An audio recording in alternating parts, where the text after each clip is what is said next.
The steppe is a teacher without mercy. Its winds carve warriors the way rivers carve stone. Here, under a ceiling of endless sky, survival is the only law. From this harsh cradle came a boy who would change the world.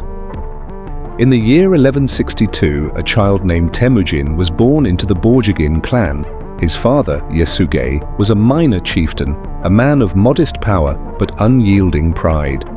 The boy's first breath carried the weight of prophecy. According to legend, he was born clutching a blood clot in his fist, a sign of destiny and conquest. When Temujin was 9, destiny turned cruel. On a diplomatic journey, his father was poisoned by a rival clan.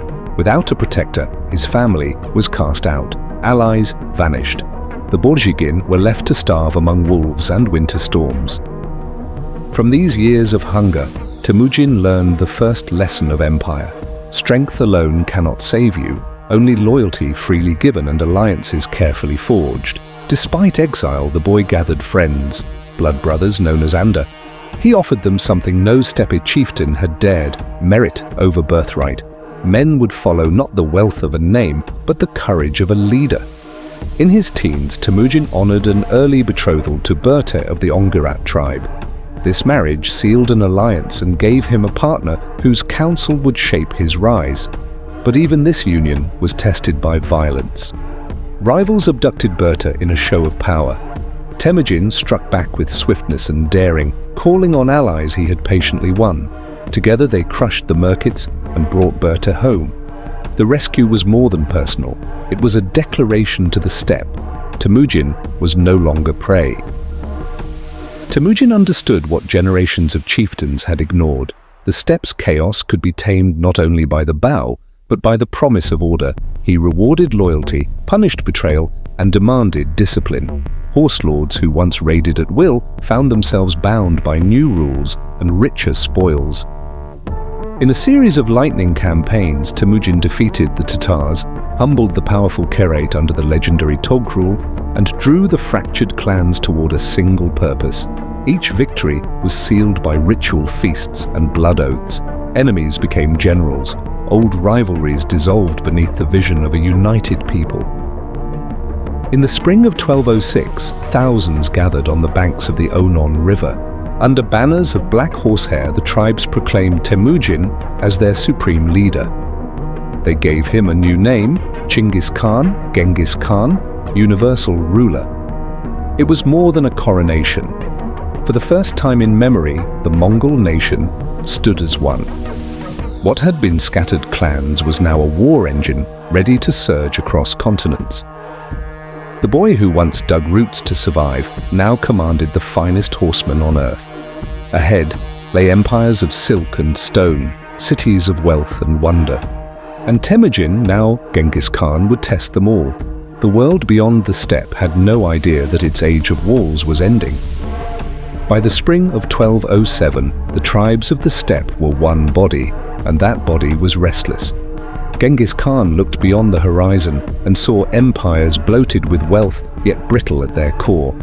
China's great Jin dynasty, the Tangut kingdom of Xia, the Muslim cities of Central Asia, each a fortress of stone, each believing the nomads would forever circle their walls. They were wrong. The secret of Mongol power lay not in sheer numbers, but in design. Every warrior trained from childhood to ride, to hunt, to fight as one. Their bows, laminate marvels of horn and sinew, sent arrows twice the distance of any rival. Speed was their shield, information, their greatest weapon. Messages raced on fresh horses through a network of way stations, allowing Genghis to command forces hundreds of miles apart, as if they shared the same campfire. In 1207, Genghis struck the Tangut kingdom of Xia, the gateway to China. He offered submission in exchange for survival. When they hesitated, the Mongols unleashed a lesson in terror and precision. Fortress after fortress fell, siege engines captured or built on the spot, rivers diverted to drown walls. The Tangut capitulated, sending tribute and warriors to his banner. For Genghis, it was not merely conquest, it was rehearsal. Next came the mighty Jin dynasty of northern China, an empire of silk and bureaucrats. In 1211, Mongol cavalry poured through the passes like winter storms. They cut supply lines, turned surrendered troops into guides, and lured Jin armies into ambush after ambush. By 1215, the Mongols captured Zhongdu, modern Beijing, after a siege of unimaginable ferocity. The city's fall sent shockwaves through Asia. For the first time, a nomad army had humbled the Middle Kingdom. Even amid war, Genghis Khan built the skeleton of governance. He proclaimed the Yasa, a legal code that bound Mongol and foreigner alike. No theft, no betrayal of envoys, religious freedom for all.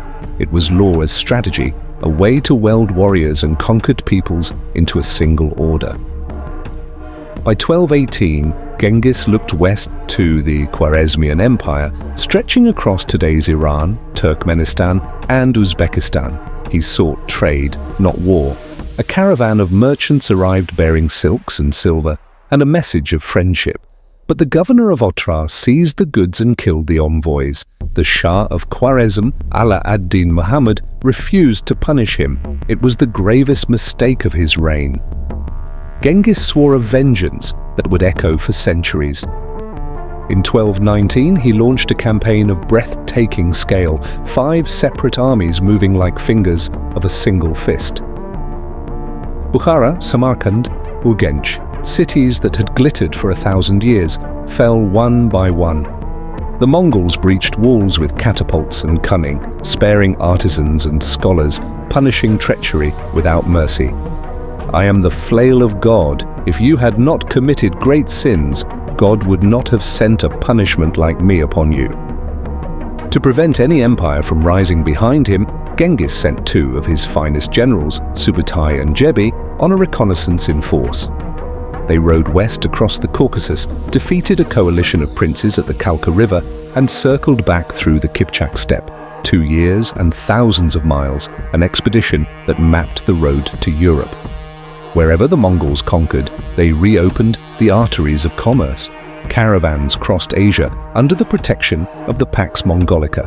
Silk from China, glass from Persia, spices from India.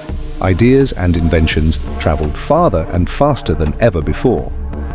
Violent though it was, the Mongol Empire stitched together the first true world economy. By the early 1222s, Genghis Khan commanded a realm from the Yellow Sea to the Caspian. But the relentless pace of war carried a personal cost. He returned to Mongolia in 1225 to settle succession, weary yet unbroken. Even as age crept in, his eyes still scanned horizons others feared to dream of. In less than 2 decades, a man born in exile had toppled kingdoms older than Rome. His cavalry had carved highways of trade and terror across half the world. Yet the greatest test, the dream of an empire that would outlive its conqueror, still lay ahead. Conquest had brought Genghis Khan glory, but conquest alone cannot hold a continent. An empire that stretched from the Yellow Sea to the Caspian demanded more than the speed of horses. It needed rules, roads, and a vision wider than the steppe sky. Genghis convened a Kurultai, the great council of Mongol leaders, to proclaim the Yasa, a code of law that bound Khan and commoner alike. It forbade theft of livestock, imposed harsh penalties for betrayal of envoys, and demanded religious tolerance. The Yasa did more than deter crime. It erased tribal rivalries, replacing loyalty to clan with loyalty to the empire itself.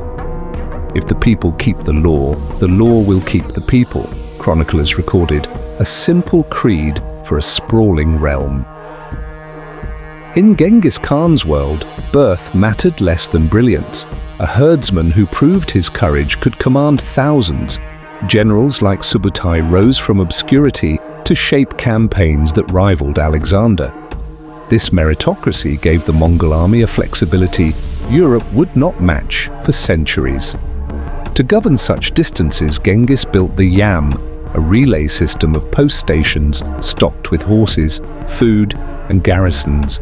Couriers could carry orders across 200 miles in a single day. Intelligence traveled so swiftly that distant commanders acted as if they shared one heartbeat. Near the Orkhon River, he founded Karakorum, a capital that defied steppe tradition. Here, artisans from every conquered land, Persian metalworkers, Chinese builders, Arab scribes, raised palaces and temples. Markets overflowed with silk, spices, and silver. The city became a living symbol of the empire's diversity, where a Muslim muezzin's call could mingle with the chants of Tibetan monks. Mongol women wielded authority rare for their time. While Genghis rode on campaign, his wife Berte managed domestic politics. After his death, Turigene Khatun, mother of the next great Khan, ruled as regent, negotiating treaties and commanding armies. Their influence ensured the empire did not fracture with the Khan's absence. Genghis welcomed thinkers as eagerly as warriors. Astronomers, physicians, and engineers found patronage under the Mongol banner. From Baghdad to Beijing, knowledge flowed like the rivers of the steppe. Observatories refined the calendar. Persian doctors shared treatments for plague and wounds. These exchanges would ignite sparks that later fed the European Renaissance. The Khan himself honored the eternal blue sky, but he demanded no single creed for his subject. Christians, Buddhists, Muslims, and shamans all worshipped freely, so long as they paid their taxes and kept the peace. Religious tolerance was not mere kindness, it was policy. Unity required freedom of belief. Yet even a perfect system strained against geography. Winter blizzards slowed relays, distant governors grew ambitious, and communication, no matter how swift, could not replace the Khan's presence. To ensure continuity, Genghis prepared the question that haunts every conqueror: succession. He summoned his sons, Yochi, Chagatai, Ögedei, and Tolui, and their mothers to decide the empire's future. After long deliberation, Genghis named Ögedei, the steady and diplomatic, as heir. It was a choice to prevent fraternal war, though rivalries simmered beneath the surface. By 1225, the Mongol world stretched from the Pacific to the Caspian. Trade caravans moved under unmatched security. From blacksmith to astronomer, millions now called themselves subjects of the great Khan. For a moment, it seemed the empire might outlast the man who forged it. But the horizon still called. News of rebellion in the west and opportunity in the south reached the royal tent. Even as age weighed on his shoulders, Genghis Khan prepared to ride again, toward a destiny both glorious and mortal.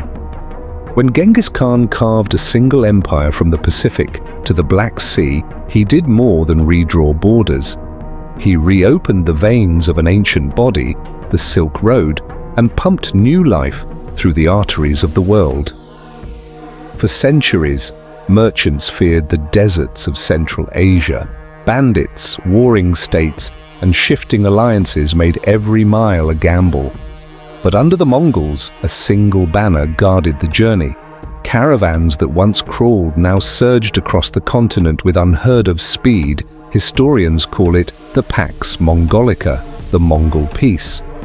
For nearly a century, the empire's laws and soldiers ensured that a merchant leaving the Yellow River could reach the Black Sea with purse and life intact. It was the closest thing the medieval world had to globalization. The same YAM network that sped military orders also carried ideas and goods. Couriers delivered letters, trade contracts, even fragile glassware across 5,000 miles in a few weeks. Prices fell, information traveled faster, and a merchant in Venice could plan with a partner in Beijing. Silk and porcelain flowed west. Silver, glass, and fine cloth moved east. Spices from India perfumed the air of Cairo. Furs from the Arctic warmed palaces in Persia. Even animals became ambassadors. Giraffes, falcons, and rare horses traveled the routes once closed by war. Not only goods moved beneath the Khan's protection, missionaries carried faiths, scholars exchanged mathematics and medicine, and diplomats stitched alliances from Hungary to Korea. The Mongols themselves dispatched envoys to the Pope and to kings of France and England, seeking both trade and intelligence. One of the most famous travelers of this era was the Venetian merchant Marco Polo. His journey to the court of Kublai Khan, grandson of Genghis, brought Europe stories of paper money, coal fuel, and cities of 1,000,000 souls. Some doubted him, but his account ignited Europe's imagination and future voyages of discovery. From east to west came gunpowder, the magnetic compass, and the secrets of block printing. From west to east traveled glass-making techniques, advanced medicine, and astronomical charts. These transfers reshaped warfare, navigation, and science. Ripples that would one day steer the ships of Columbus and change the face of battlefields. But every current carries hidden dangers. Along the same roads that bore silk and wisdom came something far darker.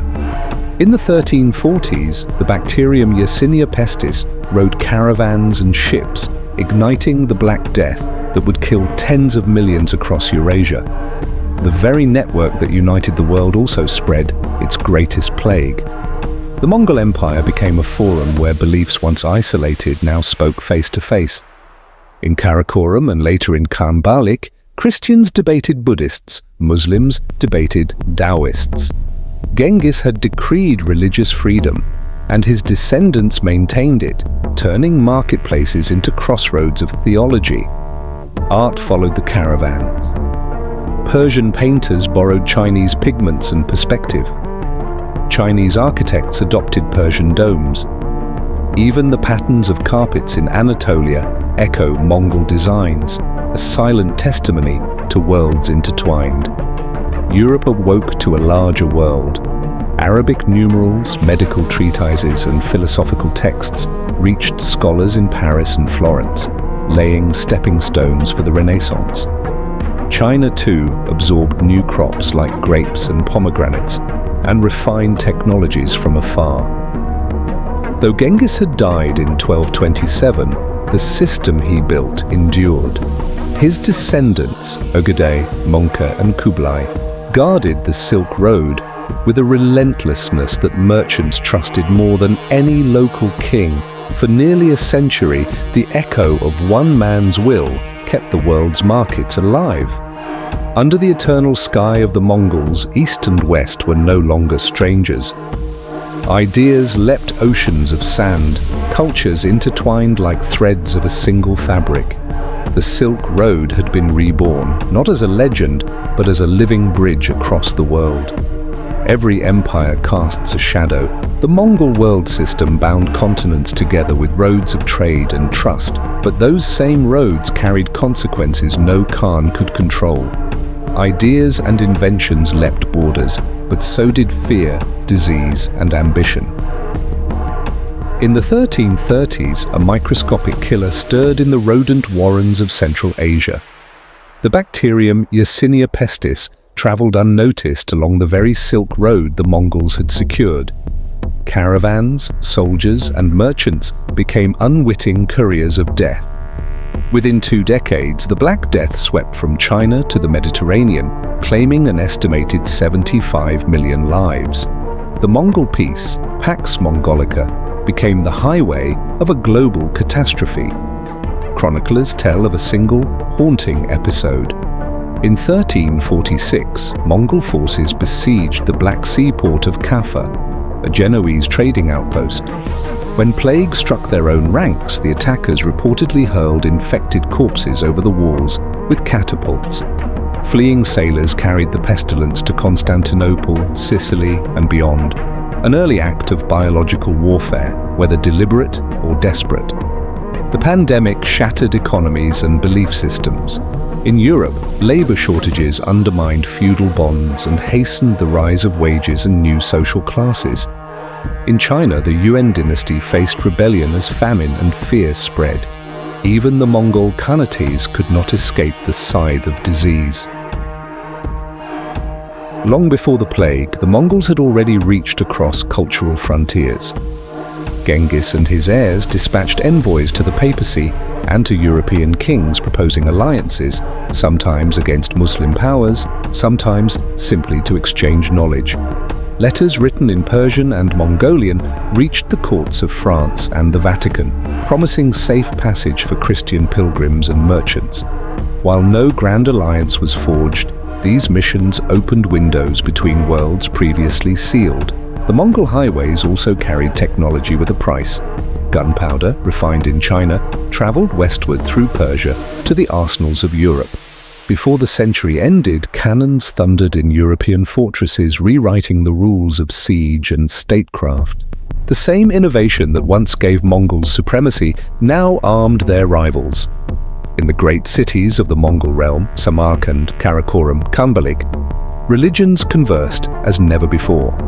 Muslim scholars debated Christian priests, Buddhist lamas listened to Jewish sages. This freedom of faith seeded new ideas of tolerance, but also sparked tensions as missionaries vied for influence.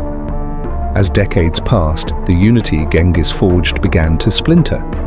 His descendants, divided into khanates from Persia to Russia, pursued their own ambitions.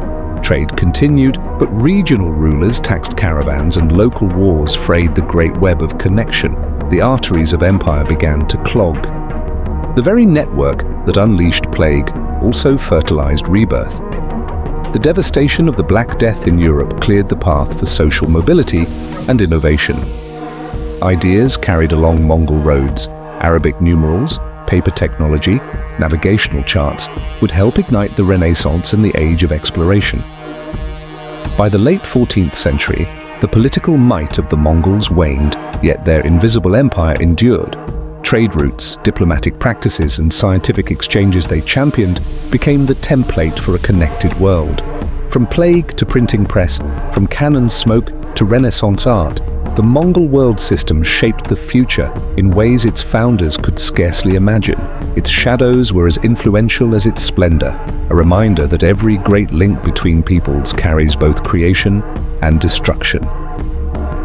The empire of Genghis Khan dissolved centuries ago, yet its echoes still ride the winds. Borders shifted, dynasties fell, but the Mongol world system left a permanent imprint on how we trade, govern, fight, and imagine the earth itself. Cartographers owe a debt to the Mongols. Their demand for accurate intelligence pushed Persian, Chinese, and Arab geographers to chart Asia with unprecedented precision. Later, European explorers Marco Polo, Ibn Battuta, and beyond traveled routes first secured by Mongol riders. Today's Silk Road economic corridors still trace those same arteries. Kublai Khan adopted a paper-based bureaucracy from China, but added his own layer of multicultural administration. Mongol courts used multiple languages: Mongolian, Uyghur, Persian, Chinese, setting a precedent for multi-ethnic governance. Modern empires, from the Mughals to the British, would emulate that model of pragmatic inclusion. Their insistence on open trade resonates in today's global economy. The free trade zones and international shipping lanes we now consider essential echo the Mongol policy of secured routes and standardized taxation. Visa-like travel documents, safe conduct passes, even the idea of diplomatic immunity, each found early form in Mongol practice. From the stirrup to strategic mobility, Mongol military science reshaped combat. European commanders studied their feigned retreats and lightning raids. Napoleon admired their speed. Modern blitzkrieg tactics would mirror their shock and awe philosophy centuries later. Precious cargoes, silk, porcelain, gunpowder, papermaking, and the compass flowed westward through Mongol-protected routes. These transmissions accelerated the European Renaissance and, indirectly, the Age of Exploration. Columbus sailed not merely toward spices but toward the fabled lands, described by Polo, a traveler of Mongol roads. Few conquerors matched the Mongols in religious tolerance. Buddhists, Muslims, Christians, Jews, and shamans debated under the same tents. In modern Mongolia, the memory of Genghis Khan is not just history, it is identity. His image graces currency, monuments, and hearts. Today's digital Silk Roads, our internet backbones and global markets, carry the same paradox. Promise and peril intertwined. The world we inhabit, linked by commerce, challenged by pandemics, enriched by cultural exchange, stands on foundations the Mongols helped lay. Their empire was not merely a chapter of conquest, It was the crucible of globalization. From the hoofbeats of Genghis Khan's cavalry to the pulse of today's global networks, a single truth endures. When distant peoples connect, destiny itself is rewritten. The Mongol world system, born of ambition, maintained by courage, and ended by time, still rides with us, invisible yet unmistakable. Its story is not past. It is the world we live in,